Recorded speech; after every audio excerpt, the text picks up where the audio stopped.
साथ बदलते भारत की शान।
नमस्कार दोस्तों, छत पर बागवानी में आप सभी का स्वागत है। मैं रश्मि आपके साथ कुछ गार्डनिंग टिप शेयर करना चाहूँगी। अभी पिछले एपिसोड में हमने कुछ गार्डनिंग टेक्निक को शेयर किया। वैसे तो ये बेसिक गार्डनिंग है, लेकिन अगर हम इसमें कुछ गार्डनिंग टेक्निक्स को ऐड ऑन करते हैं तो हमारा गार्डनिंग आसान हो जाता है। अभी हमने हाइड्रोजेल की चर्चा की थी, जो कि हमारे वाटर रिक्वायरमेंट को कम करता है और हमारे समय को भी बचाता है, एनर्जी को भी बचाता है। उसके बाद हमने चर्चा की थी माइकोराइजा की, जो कि एक जैव उर्वरक है और ये केमिकल फर्टिलाइजर को रिप्लेस करने में मदद करता है। क्या आपको लगता नहीं कि we are also a responsible citizen? क्या हमें कुछ ऐसे बायो फॉर्मुलेशन का इस्तेमाल करना चाहिए जो किसी तरह की वातावरण में हानि को ना पहुंचाए और इसका उपयोग से इसके उगाए हुए फल, सब्जियां एवं फूल को, जो एडिबल फ्लावर्स होते हैं, उसका सेवन करने से हमारे सेहत पे भी किसी तरह का प्रभाव न डाले। इसी सीरीज को आगे बढ़ाते हुए आज मैं कुछ दूसरे जैव उर्वरक की चर्चा करना चाहूँगी। दोस्तों, अभी मैं बताऊंगी कि बायो फर्टिलाइजर का इस्तेमाल कैसे करते हैं। बायो एनपीके, बायोफॉस, बायोपोटेश एंड जो दूसरे माइक्रो न्यूट्रिएंट है bio formulation, bio zinc and bio iron के इस्तेमाल के बारे में। बायो एनपीके के इस्तेमाल के लिए सबसे पहले हम बायो एनपीके को मेज़र करेंगे। इस बायो एनपीके का इस्तेमाल हम सीड के साथ सीडलिंग को लगाने में, और जो पौधे हमारे ऑलरेडी ग्रो कर रहे हैं या फिर इनका जो डेवलपमेंट स्टेज के साथ साथ भी हम इनका प्रयोग करते हैं। सबसे पहले सीड लगाने के लिए बायो एनपीके का इस्तेमाल कैसे करते हैं ये मैं बताऊंगी। यहाँ मैंने कुछ करेले के बीज लिए हैं और इसे मैं सो करूंगी, और सो करने से पहले मैं इसे बायो एनपीके से ट्रीट करूंगी। यहाँ पर मैं बायो एनपीके को मेजर करूंगी। जितने भी बायो फर्टिलाइजर्स हैं उनकी मात्रा है 9 ml पर लीटर ऑफ वाटर, यानी कि अगर हम 1 लीटर पानी का इस्तेमाल कर रहे हैं अपने गार्डन में, उसमें हम 9 ml बायो फर्टिलाइजर को हम, यानी कि बायो एनपीके और दूसरे अदर बायो फर्टिलाइजर को मेजर करके डालेंगे। यहाँ मेजर करने के लिए मैंने एक कैप लिया है, या फिर आप इसे सिरिंज से भी मेजर कर सकते हैं। इस सिरिंज की मदद से मैं ये बायो एनपीके को मेजर करूंगी। यहाँ पर जैसा कि रिकमेंडेड डोज है 9 ml पर लीटर ऑफ वाटर, इसलिए यहाँ पर मैं 9 ml बायो एनपीके को मेजर करूंगी सिरिंज की मदद से। अब इस 9 ml मेजर किए हुए बायो एनपीके को मैं 1 लीटर पानी में मिलाऊंगी। यहाँ मैंने 1 लीटर पानी को मेजर करके रखा हुआ है, इसमें मैंने मिक्स कर लिया। ये मिक्स हो गया है, इसे थोड़ा अच्छे से हिलाकर, और अब इस मिक्सचर का प्रयोग मैं बीज लगाने में, सीडलिंग को ट्रीट करने में करूंगी, और इस जो मिक्सचर है इसका इस्तेमाल हम पौधों के जड़ों में इसके ग्रोथ एंड डेवलपमेंट स्टेजेस पर भी करेंगे। ये कुछ बीज मैं यहाँ डालती हूँ। और इसमें मैंने थोड़ा सा बायो एनपीके मिला हुआ पानी डाला है। ये सीड जब तक 10 मिनट तक डीप हो रहा है तब तक मैं अपने सीडलिंग को भी तैयार कर लेती हूँ। बड़े आराम से मैं सीडलिंग को निकालूंगी और इसे मैं डिप करूंगी बायो एनपीके सॉल्यूशन के साथ। को छोटे गमले से बड़े गमले में रिपोर्ट करना है ताकि इनका ग्रोथ एंड डेवलपमेंट प्रॉपर हो और ये अच्छे से सारे पोषक तत्व को एब्जॉर्ब कर सके। ये बड़े आराम से मैंने रूट को निकाल लिया है यहाँ से और ये सब सीडलिंग के रूट को मैं डीप करूंगी बायो एनपीके के साथ। इसे एक ट्रे में रखा है और इसमें मैं ये बायो एनपीके मिले हुए वाटर को डालूंगी।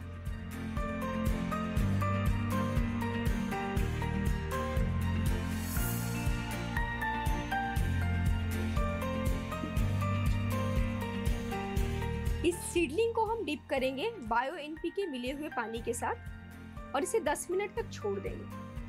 तब तक मैं अपना पॉट तैयार कर लूंगी। ये मैंने सीड लगाने के लिए पॉट तैयार किया है और ये सीडलिंग लगाने के लिए पॉट तैयार कर लिया है। इन दोनों पॉट में मैंने सॉइल स्पॉटिंग मिक्स लिया है। पॉट को फिल करने की सारी वही बेसिक्स है। इस होल को कवर करना है और इसमें पॉटिंग मिक्स को हमें डालना है। ये सीड अब लगाने के लिए तैयार है। इसे हम निकालेंगे और हमें अपने जो गमला तैयार किया उसमें हम सीडलिंग तैयार करने के लिए लगाएंगे। इस सीड को हम निकालेंगे और इसके ऊपर हम स्प्रिंकल कर देंगे और इसे हल्के हाथों से दबा देंगे। ध्यान रहे सीड बहुत अंदर नहीं जाए, क्योंकि अगर बहुत अंदर चला गया तो इसमें प्रॉपर जर्मिनेशन नहीं होगी। दोस्तों, इस सीड में फास्ट ग्रोथ होगी क्योंकि हमारा सॉइल भी रिच है। इसमें ऑलरेडी माइकोराइजा बायो फर्टिलाइजर मिला हुआ है और हमने सीड को भी बायो एनपीके से ट्रीट किया है ताकि इसे भरपूर मात्रा में पोषक तत्व मिल सके और ये अच्छे से बढ़वार एंड पैदावार दें। दोस्तों, सीड लगाने के बाद इसमें प्रॉपर नमी बनी रहे, इसके लिए हम वाटर स्प्रिंकल करेंगे। वाटर हमारे जर्मिनेशन को इन्हांस करता है और हमारे पॉटिंग मिक्स पर नमी बनाए रखता है।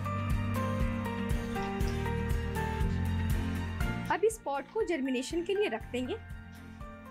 अब ये हमारा सीडलिंग भी न्यूट्रिएंट एब्जॉर्ब करके रेडी हो गया लगाने के लिए।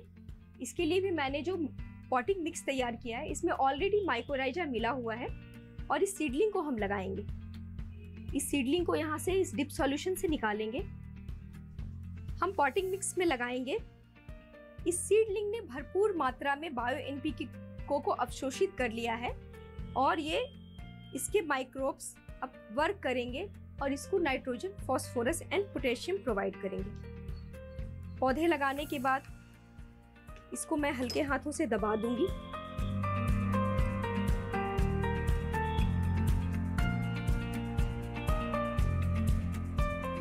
अब मैं इसमें वाटरिंग करूंगी। कभी भी सीडलिंग या सीड को लगाने के बाद ऐसे ही नहीं रखेंगे। वाटर की बहुत ही रिक्वायरमेंट होती है सीड जर्मिनेशन में और सीडलिंग को एस्टैब्लिश होने में। अब मैं इसे 2 दिनों तक शेड में रखूंगी, फिर धीरे धीरे धूप में रिप्लेस करूंगी ताकि अच्छे से एस्टैब्लिश हो जाए। दोस्तों, ग्रोथ की अवस्था के अकॉर्डिंग हम इसमें बायो एनपीके और दूसरे जो हमारे बायो फर्टिलाइजर्स हैं उनको डालेंगे। जैसे कि पहली बार जब बायो एनपीके हमने पहली तारीख को डाली, उसके बाद हम 15 दिनों का अंतराल रखेंगे। दूसरी डोज हम 15 तारीख को डालेंगे और तीसरी डोज हम 30 तारीख को डालेंगे। इस तरह से 15 दिनों का कोई भी आप चक्र अपने सुविधा के अनुसार तय कर सकते हैं। 15 दिनों का जो अंतराल होगा एक बायो एनपीके के डोज और दूसरे बायो एनपीके के डोज के बीच, उसमें हम एक बार डालेंगे बायोफॉस और एक बार डालेंगे बायोजिंक और एक बार डालेंगे बायो आयरन। इससे प्लांट को मैक्रोन्यूट्रिएंट और माइक्रोन्यूट्रिएंट दोनों की अवस्था पूरी होगी। हम निधि आवाज और हुआ दूरदर्शन पर फिल्मों का आगाज। रोज दोपहर लजीज लंच के साथ देखिए मशहूर फिल्मों का अंदाज। मैं आपका इंतजार करूंगा। नई तरंग और नया जोश भर जाता है जब हम देखते हैं फिल्मों को और फिल्मों में काम करने वाले हीरो, हीरोइन, कॉमेडियन, विलन्स और अन्य कलाकारों को। वो फिल्में जिन्होंने मचाई थी धूम, कभी वहाँ, जहां रोज दिखाऊंगा एक फिल्म और सुनाऊंगा उस फिल्म से जुड़े स्टार्स की कहानियां। देखना न भूलें, सिर्फ डीडी नेशनल पर बॉलीवुड टॉकीज विद अन्नू कपूर। प्रतिदिन दोपहर 1 बजे डीडी नेशनल पर।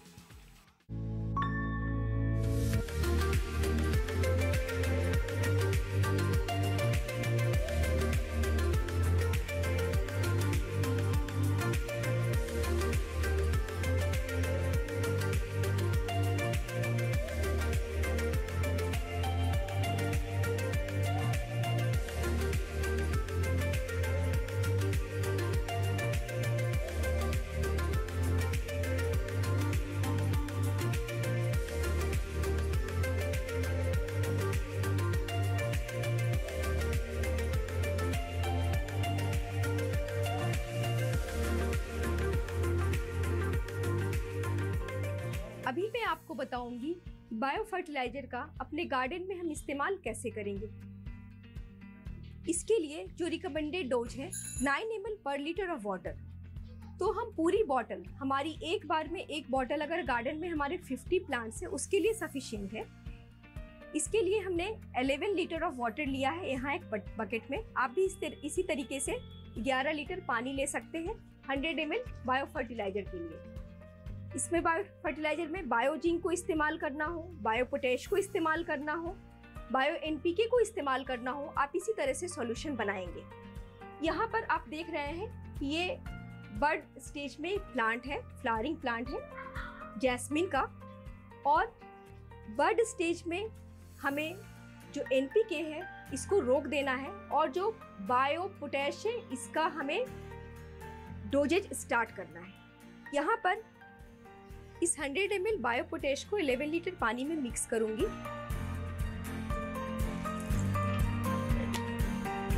ये हमारा पूरा 11 लीटर का सॉल्यूशन तैयार है और इस सॉल्यूशन को आप अपने गार्डन में जितने भी बर्ड फॉर्मिंग स्टेज में प्लांट है उसके लिए इस्तेमाल कर सकते हैं। अगर आप फ्रूट वाले पौधे के लिए इस्तेमाल करेंगे इसमें फ्रूट बहुत अच्छे आएंगे।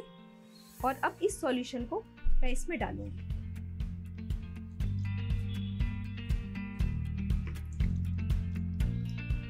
हमें ये ध्यान रखना है कि जब भी किसी बायो फर्टिलाइजर का जब भी हम इस्तेमाल करते हैं तो इसको हम रूट जोन के आसपास डालेंगे, क्योंकि इसमें ये बैक्टीरियल सॉल्यूशन है और ये बैक्टीरिया मिट्टी में जाकर अपना कार्य करते हैं। कभी भी हम इस बायो फर्टिलाइजर वाले सॉल्यूशन को पौधों पे स्प्रे नहीं करेंगे। अगर हम पौधों पे स्प्रे करते हैं तो इसका इफेक्ट हमें नहीं मिलेगा। हमारा अगला बायो फर्टिलाइजर है राइजोबियम। राइजोबियम एक बैक्टीरियल कल्चर है जो सभी प्रकार के दाल वाले पौधे जैसे कि चना, मटर, मूंग, अरहर, मसर और दूसरे लेग्यूमिनस क्रॉप जैसे पी और मूंगफली में भी नाइट्रोजन फिक्सेशन करता है। इसके कार्य करने के लिए हम एक सॉल्यूशन बनाते हैं राइजोबियम कल्चर का, और इसका इस्तेमाल हम सभी दाल वर्ग वाले पौधों के बीज के साथ करते हैं ताकि ये राइजोबियम बैक्टीरिया, ये माइक्रोब्स एक्टिवेट हो जाए और सक्रिय होकर ये नाइट्रोजन फिक्सेशन कर सकें। इसके लिए हम 250 ml वाटर में 25 ग्राम गुड़ डालेंगे। यहाँ पर मैंने पहले से गुड़ सॉल्यूशन बना रखा है और इस गुड़ के सॉल्यूशन में हम 25 ग्राम राइजोबियम कल्चर पाउडर डालेंगे। ये गुड़ का सॉल्यूशन बनाने के लिए 250 ml वाटर में 25 ग्राम गुड़ को लेकर 5 मिनट तक बॉईल किया है और इसे ठंडा कर लिया है। अब इस सॉल्यूशन में हम 25 ग्राम जो राइजोबियम कल्चर है इसे हम डालेंगे।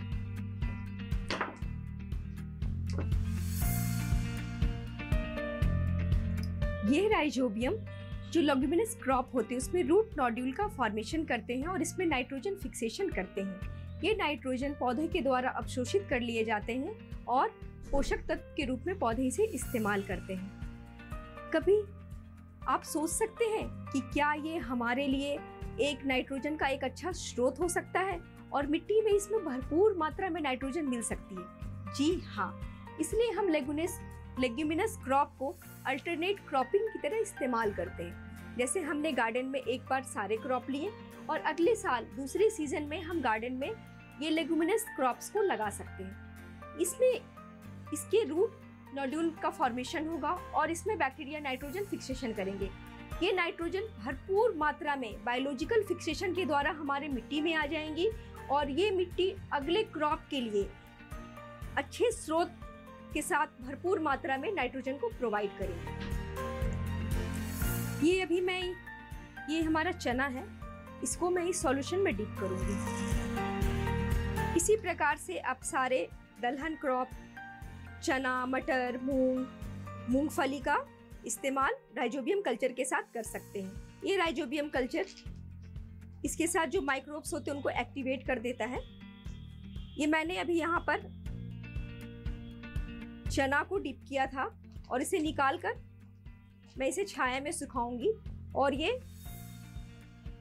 और सूख जाने के बाद आप इसे गमले में भी लगा सकते हैं और क्यारी में भी लगा सकते हैं।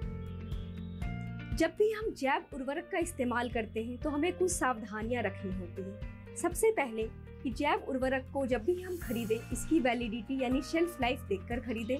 जो पाउडर फॉर्म होते हैं उनकी शेल्फ लाइफ 6 महीने की होती है और जो लिक्विड फॉर्मुलेशन होता है इनकी वैलिडिटी 1 ईयर की होती है। दूसरी बात, इसे हमेशा छाया वाले स्थान पे ही रखें। इसे तेज धूप और तेज गर्मी से बचा कर रखेंगे। और जब भी हम बायो फॉर्मुलेशन का इस्तेमाल करते हैं तो हम इस बायो फॉर्मुलेशन के साथ जो हमारा बायो फर्टिलाइजर है इसके साथ किसी भी केमिकल पेस्टिसाइड का इस्तेमाल नहीं करेंगे। हाँ, इसके साथ हम दूसरे बायो फंगिसाइड का इस्तेमाल कर सकते हैं क्योंकि ये बायोफॉर्म फंगिसाइड के दूसरे बायोफॉर्म फर्टिलाइजर के साथ कंपेटिबल होते हैं।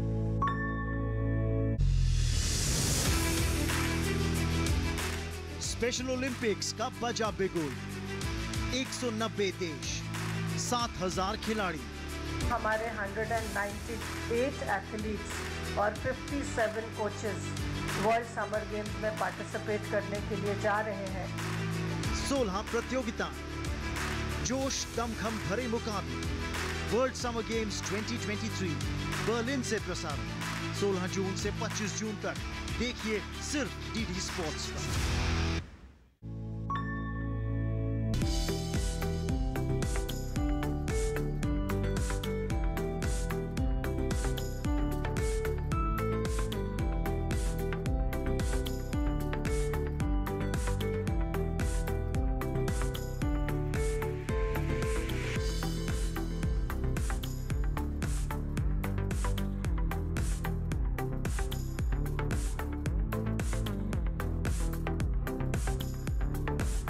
पौधों में न्यूट्रिएंट प्रोवाइड करने के लिए हम किचन वेस्ट से कंपोस्ट बनाते हैं। कंपोस्ट एक ऑर्गेनिक मैटर है जिसे हम मिट्टी में ऐड करते हैं और ये पौधों में पोषण तत्व को देता है। किचन वेस्ट को सामान्यतः बनने में 45 से 60 दिन का वक्त लगता है, पर इस वक्त को कम करता है कंपोस्ट कल्चर। अगर हम कंपोस्ट कल्चर करते हैं तो ये जो वेस्ट से कंपोस्ट बनता है इसका ड्यूरेशन कम हो जाता है और एक हाई क्वालिटी का कंपोस्ट तैयार होता है। कंपोस्ट कल्चर की मदद से हम 30 दिन में कंपोस्ट को तैयार कर सकते हैं। किचन वेस्ट में कंपोस्ट बनाने के लिए आप किसी भी तरीके का एक मिट्टी का घड़ा या फिर जो टेराकोटा पॉट्स होते हैं कंपोस्टिंग के लिए उसे आप ले सकते हैं। यहाँ पर देखेंगे मैंने टेराकोटा पॉट में कंपोस्ट तैयार कर रखा है और मैं दिखाऊंगी कि इस मटके में भी कैसे हम कंपोस्ट को किचन वेस्ट से प्रिपेयर करते हैं। अगर अर्बन एरिया में हमारा 4 मेंबर्स की फैमिली है तो हमारे किचन से लगभग 800 ग्राम्स वेस्ट डेली निकलता है। क्यों ना हम इस वेस्ट को एक कंपोस्ट तैयार करके अपने गार्डन में इस्तेमाल करें। इससे हमारे जो दूसरे कंपोस्ट को हम बाय करके हम अपने गार्डन में इस्तेमाल करते हैं, इससे हमारा थोड़ा सा जो है इकोनॉमिकल गार्डन तैयार होगा। किचन वेस्ट से कंपोस्ट बनाने के लिए यहाँ पर मैंने एक मिट्टी का घड़ा लिया है और इसमें मैंने होल्स बनाए हैं। होल्स का फंक्शन ये होता है कि ये कंपोस्टिंग की प्रक्रिया जो हो रही है मटके के अंदर उसमें ऑक्सीजन का प्रवाह करता है और ये कंपोस्टिंग एरोबिक कंपोस्टिंग कहलाती है। और जब इसमें ऑक्सीजन का प्रवाह होता रहता है तो जो हमारे कंपोस्ट बनने की प्रक्रिया में किसी तरह का दुर्गंध नहीं आता है। कंपोस्टिंग को फास्ट करने के लिए मैं इस्तेमाल करती हूँ वेस्ट डिकम्पोजर। ये वेस्ट डिकम्पोजर सॉल्यूशन फॉर्म में भी अवेलेबल है और कैप्सूल फॉर्म में भी अवेलेबल है। कैप्सूल फॉर्म लेने का ये फायदा है कि रखने के लिए इसे बहुत ही कम जगह की आवश्यकता होती है। ये कंपोस्ट कल्चर का सॉल्यूशन बनाने का ये तरीका है कि सबसे पहले हम 1 लीटर वाटर लेंगे और इसमें लगभग 50 ग्राम हम गुड़ को डालेंगे और इसे 10 मिनट तक बॉईल कर लेंगे। यहाँ पर मैंने पहले से 1 लीटर वाटर में 50 ग्राम गुड़ को बॉईल करके रखा हुआ है। इस गुड़ के घोल में जब ये ठंडा हो जाए तब मैं इसमें लगभग 1 टेबलस्पून बेसन डालूंगी।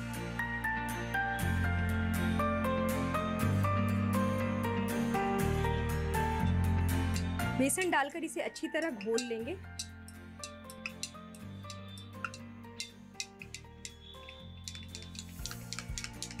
जब ये घोल तैयार हो जाए तब हम इसमें वेस्ट डिकम्पोजर के कैप्सूल को डालेंगे। अब इस सॉल्यूशन में हम वेस्ट डिकम्पोजर को मिलाएंगे। यहाँ से मैं एक कैप्सूल लूंगी और इस कैप्सूल को इस सॉल्यूशन में डालेंगे। ये 1 लीटर सॉल्यूशन के लिए एक कैप्सूल ही सफिशिएंट है। इसमें से मैं एक कैप्सूल को इसमें डालूंगी। इस घोल में डालने के बाद कैप्सूल को बहुत अच्छे से हिलाएंगे। इस 1 लीटर सॉल्यूशन में मैंने 1 कैप्सूल डाल दिया है। अब इसे 10 दिनों के लिए हम किसी साफ कपड़े से बांध कर रख देंगे। यहाँ पर मैंने ये साफ कपड़ा लिया है और इसे मैं बांध कर रख दूंगी। 10 दिन में ये कल्चर तैयार हो जाएगा और इसे हम पूरे एक बार के कंपोस्टिंग के लिए इस्तेमाल कर सकते हैं।